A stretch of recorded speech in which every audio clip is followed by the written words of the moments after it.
প্রিয় শ্রোতা, এতক্ষণ আমরা আলোচনা করেছি শনির বক্র হওয়ার ফলে কোন রাশিতে কি প্রভাব পড়বে।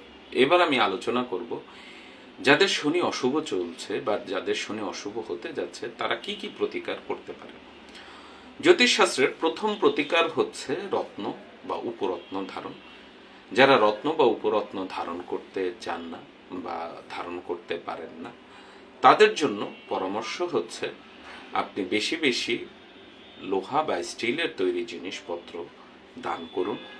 সম্ভব হলে নিজের শরীরের ওজনের থেকে বেশি পরিমাণে যে কোনো লোহা বা স্টিলের জিনিসপত্র দান করা উচিত। পাশাপাশি যদি সম্ভব না হয় নীল বস্ত্র ধারণ করুন, কালো যে কোনো বস্ত্র দান করুন।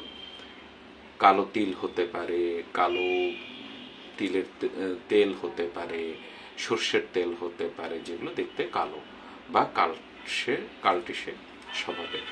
মনে রাখতে হবে শনি আপনার জীবনে এসেছে আপনাকে পরীক্ষা নেওয়ার জন্য।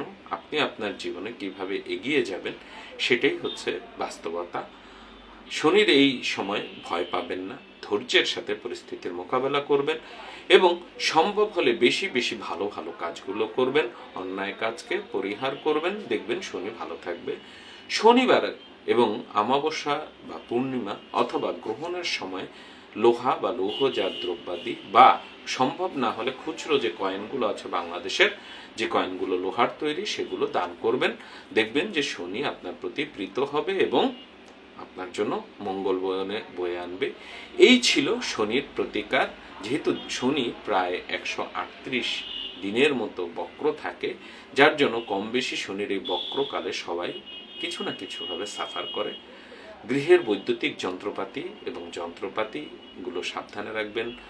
যানবাহনের যান্ত্রিক গোলযোগ বিষয়ে সতর্ক থাকবেন। সবচেয়ে বড় কথা, আপনাকে প্রত্যেকটি পরিস্থিতি ধৈর্যের সাথে মোকাবেলা করতে হবে, যার কোনো বিকল্প নেই। সকলকে ধন্যবাদ জানিয়ে শনির বক্রকাল নিয়ে আমার এই দীর্ঘ যে আলোচনা তার ইতি টানছি। সুখে থাকুন, ভালো থাকুন। সবাইকে ধন্যবাদ জানিয়ে শেষ করছি। আল্লাহ হাফেজ।